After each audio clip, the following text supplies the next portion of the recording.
ناظرین گرامی السلام علیکم ورحمۃ اللہ وبرکاتہ۔ سیدھی بات کے تازہ ترین آج کی بات خاص بات میں آپ لوگوں کا استقبال ہے۔ ناظرین گرامی، میں انصار عزیز ندوی اس وقت آپ لوگوں کے سامنے دن بھر سے آئی ہوئی کچھ اہم ترین خبروں کی تفصیلات لے کر حاضر ہوں۔ تفصیلات میں جانے سے پہلے آپ لوگوں سے جو درخواست ہوتی ہے اس پر توجہ کرنے کی اپیل کروں گا۔ آئیے ناظرین گرامی، پہلی خبر کی جانب بڑھتے ہیں۔ صفا بیت المال جس طرح سے اس وقت پورے بھارت کے کونے کونے میں مختلف علاقوں میں وہ تعلیمی نہج سے ہو یا پھر ثقافتی نہج سے، تربیتی نہج سے، یا پھر جو ہے خواتین میں الگ الگ عنوانات سے بہت بڑے پیمانے پر کام ہو رہا ہے۔ صفا بیت المال اورنگ آباد کے زیر سرپرستی اور علماء و ائمہ و نوجوانان سعادت نگر کی زیر اہتمام ایک دن پہلے بعد نماز مغرب عظیم الشان جلسہ اصلاح معاشرہ منعقد کیا، جس کی صدارت جناب حافظ نور خان صاحب درگاہ کمپاؤنڈ میں یہ منعقد کیا گیا تھا، جس کی صدارت حافظ نور خان صاحب نے کی۔ مقرر خصوصی کے طور پر آل انڈیا صدر صفا بیت المال حضرت مولانا غیاث احمد رشادی اور مولانا مصدق القاسمی، مولانا فصیح الدین ندوی، مولانا وسیم الحق ندوی، مولانا مفتی عبد المہیمن القاسمی، مولانا عبداللہ معاذ حسامی اور اس کے ٹرسٹیان صفا بیت المال کے موجود تھے۔ مہمان خصوصی کی حیثیت سے مولانا مفتی انیس الرحمن ندوی صدر صفا بیت المال اورنگ آباد، قاری مصطفیٰ مولانا زبیر ندوی، حافظ نعیم، مفتی نعیم اور دیگر احباب موجود تھے۔ اس اجلاس سے خطاب کرتے مفتی مہیمن نے کہا کہ صحت و فرصت اللہ کی نعمت ہے، اس کی قدر کیجیے گا۔ مولانا عبداللہ معاذ نے کہا سماجی زندگی میں کامیابی کے لیے اسلامی تعلیمات کی پابندی ضروری ہے۔ مولانا وسیم الحق ندوی نے صبح و شام ہمارے رشتہ داروں کے بیچ رہنے اور زندگی کو اقدار سے آراستہ کرنے کے مختلف طریقے بتاتے ہوئے کہا نشہ، جوا، شراب، فضول اور لا یعنی باتیں، وقت گزاری، یہ سب ناکامی کا راستہ ہے۔ مولانا فصیح الدین ندوی نے کہا کہ نوجوانوں کو اپنی قیمتی زندگی کی قدر ضروری۔ مولانا مصدق القاسم نے کہا صرف سنتے رہنے سے نہیں، اپنے بس بھر کچھ نہ کچھ نیک اعمال کرتے رہنے سے بات بن سکتی ہے، ورنہ نہیں۔ پھر مولانا غیاث احمد رشادی نے اپنے مخصوص انداز میں تمام سامعین کو جھنجھوڑتے ہوئے کہا کہ مسجدوں میں آنے والے بچوں کو ڈانٹ ڈپٹ کر بھگائیے گا مت، یہ ہمارا مستقبل ہے، یہ مسجد میں آ کر انسان بن سکتے ہیں، باہر بگڑنے کے لیے شیاطین جال بچھائے بیٹھے ہیں۔ اپنے بچوں کی ایمان کی سلامتی کی فکر کرو، یہی اصلاح معاشرہ ہے۔ اخیر میں صفا بیت المال کی کارگزاری بتائی گئی۔ صفا بیت المال کے کاموں کی کثرت کی بنیاد پر محلوں میں آنے والی گاڑیوں کا لوگو دیکھ کر صفائی کو اسکریپ دینے کی درخواست کی گئی۔ اس طرح کی اطلاع قاضی خلیل صاحب نے سیدھی بات کو دی ہے۔ ادھر ناظرین گرامی، صفا بیت المال اور رہبر فاؤنڈیشن کی اشتراک سے ناگپور مہاراشٹرا میں بھی 100 ایسی ضرورت مند اور مستحق خواتین جو ٹیلرنگ کے ہنر سے واقف ہونے کے باوجود مشین نہ ہونے کے سبب پریشان حال تھیں، چنانچہ انہیں سلائی مشین دینے کا نظام بنایا گیا اور فنکشن ہال ناگپور میں ان خواتین کے درمیان 8 لاکھ روپے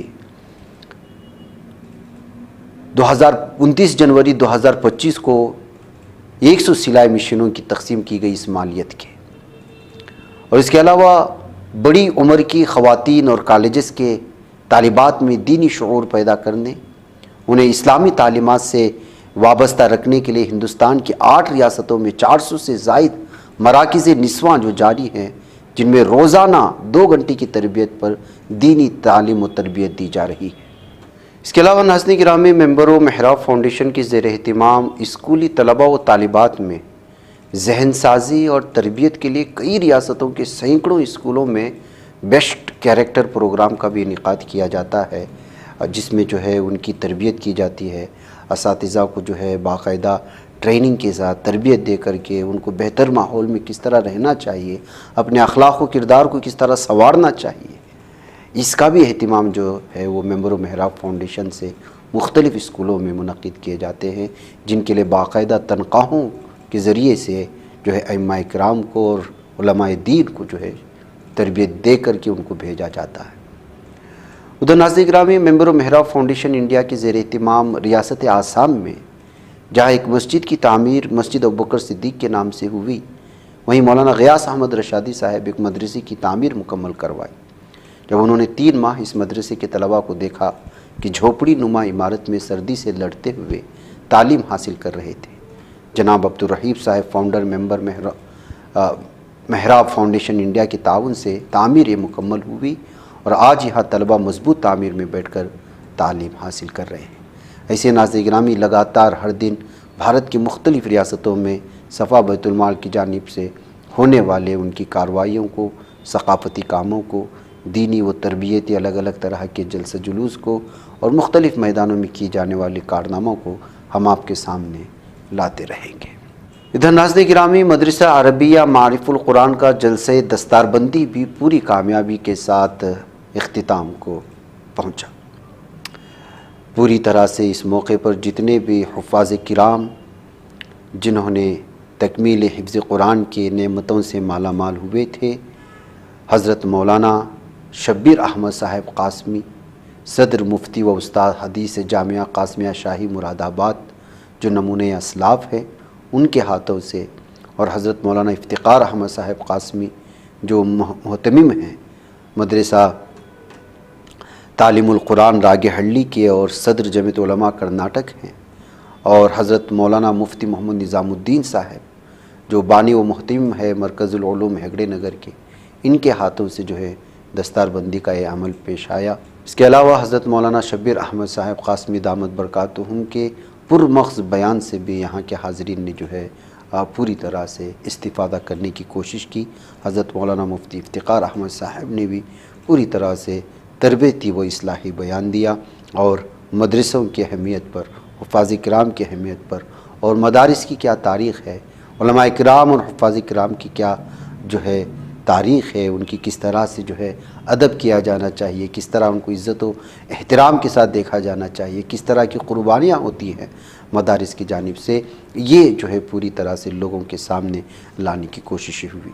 سیدھی بات میں اس پورے پروگرام کو جو ہے پیش کرنے کی کوششیں ہوئی تھی اور 12 حفاظ کرام کی اس وقت دستار بندی ہوئی۔ اراکین مسجد مینا و مدرسہ عربیہ معارف القرآن کے تمام ذمہ داران اس وقت موجود تھے اور دیگر مختلف علاقوں سے آئے ہوئے علماء کرام بھی اس میں حاضری دے کر کے اس جلسے کو کامیاب بنانے کی کوشش کی۔ جن لوگوں کو پورے جو ہے جلسے کا دیکھنا ہے وہ لائیو والے ہمارے سیدھی بات کے بٹن پر جائیں گے تو اس پورے پروگرام کو آپ وہاں پر دیکھ سکتے ہیں اور علماء کرام کے بیانات سے محسوس ہو سکتے ہیں۔ تو ناظرین گرامی پارلیمنٹ میں بجٹ اجلاس کے دوران راجیہ سبھا میں آج ایک بار پھر کانگریس صدر ملکارجن کھڑگے وزیر اعظم نریندر مودی اور ان کی حکومت کو پرانے وعدے یاد دلاتے ہوئے نظر آئے۔ کہا کہ وزیر اعظم نے عوام سے بڑے بڑے وعدے کیے تھے لیکن ان میں سے کوئی بھی پورا نہیں ہوا۔ انہوں نے بے روزگاری، مہنگائی، نوٹ بندی اور کسانوں کی آمدنی جیسے اہم ایشوز پر حکومت کی پالیسیوں سے متعلق سوال اٹھائے۔ ادھر لوک سبھا میں حزب اختلاف کے قائد راہل گاندھی نے آج ایوان زیری میں صدر جمہوریہ کی تقریر پر شکریہ کی تجویز کے دوران کئی اہم باتوں کی طرف اشارہ کیا۔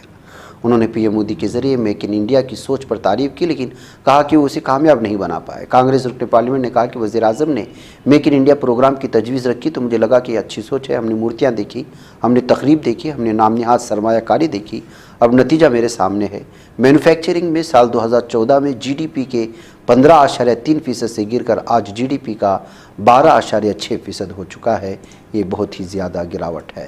دہلی اسمبلی انتخاب کی جاری سرگرمیوں کے درمیان سیاسی لیڈران کے وعدوں اور بیان بازیوں کا سلسلہ بھی اپنے عروج پر۔ نئی دہلی اسمبلی سیٹ سے بی جے پی امیدوار پرویش ورما نے ووٹرز کے سامنے ایک نیا وعدہ کر دیا جو سرخیوں میں ہے۔ 3 فروری کو پرویش ورما نے کہا ایک بیان میں کہ تالکٹورا اسٹیڈیم کا نام بدل کر بھگوان مہرشی والمیکی کے نام پر رکھا جائے گا۔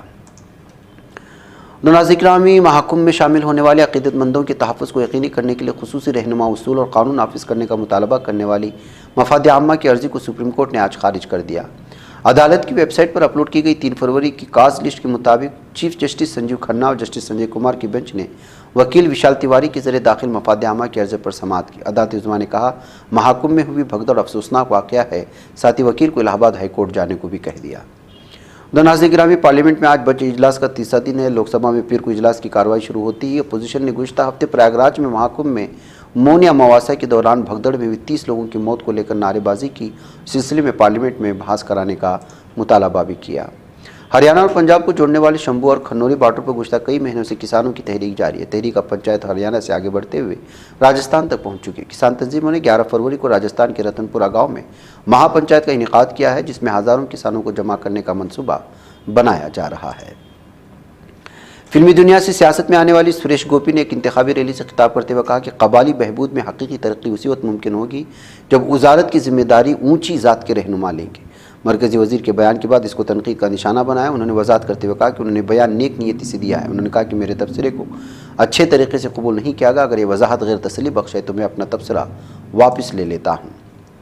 امریکہ میں ایک بڑا طیارہ حادثہ ہونے سے بچ گیا۔ دراصل ہیوسٹن ایئرپورٹ پر اڑان بھرتے وقت یونائیٹڈ ایئر لائن کے طیارے میں آگ لگ گئی۔ یہ طیارہ ہیوسٹن کے جارج بش انٹرنیشنل ایئرپورٹ سے نیو یارک کے لیے رن وے پر اڑان بھرنے جا رہا، تبھی اس کے ایک ونگ میں آگ لگ گئی، لیکن اس میں سوار تمام مسافروں کو قبل از وقت نکال لیا گیا۔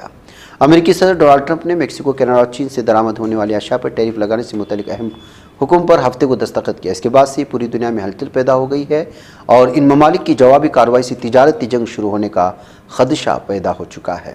امریکہ کے ذریعے میکسیکو اور کینیڈا پر 25% اور چین پر 10% ٹیرف لگانے کے ساتھ ایسا لگتا ہے کہ دنیا میں ایک بار پھر تجارتی جنگ کی شروعات ہو چکی ہے۔ اپنے اعلان کے ایک دن بعد ٹرمپ نے یورپی یونین کو بھی وارننگ دی ہے۔ انہوں نے کہا کہ ہم یورپی یونین سے آنے والی اشیاء پر بہت جلد یقینی طور پر ٹیرف لگائیں گے، یعنی کہ ٹیکس بڑھائیں گے۔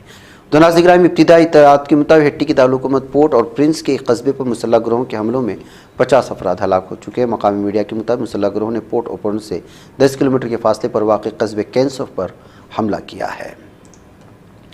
تو ناظرین گرامی، بتایا گیا کہ ایران کی صوبے خوزستان کے مرکزی شہر حواز میں ہر 5 میں سے ایک موت فضائی آلودگی کی وجہ سے ہوتی ہے۔ ایران کی سرکاری خبر رسائی ایجنسی کے مطابق حواز ہیلتھ سائنس یونیورسٹی کے وائس چانسلر انجمان بختیاری نیا نے ایک پریس کانفرنس میں اس مسئلے کے بارے میں معلومات فراہم کرتے ہوئے اس بات کا اظہار کیا تھا۔ حماس نے کہا کہ ظالم اسرائیل کی جانب سے شمالی مقبوضہ مغوی کے نامی جنین پناہ گزین کیمپ میں مکانات کو ہوا میں اڑا دینا فلسطینی عوام کے خلاف نسل کشی کا تسلسل ہے۔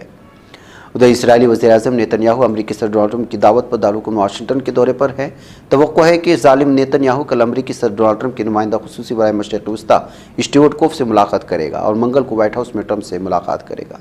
ناظرین میں آج کی بات خاص بات میں اتنا، انشاءاللہ پھر آپ لوگوں سے ملاقات ہوگی۔ مجھے اجازت ہے، السلام علیکم ورحمۃ اللہ وبرکاتہ۔ یہ چینل حق نگر بن کر کچل دیتا ہے فتنوں کو، اگر گندی ہو پالیسی تو مرتے دیکھ کتنوں کو، اسی بازار میں بکتے ہوئے دیکھا ہے سپنوں کو، سبھی یکساں ہے یہ پیغام دو غیروں کو اپنوں کو، وطن اہل وطن کا ہے گلے بے خار سیدھی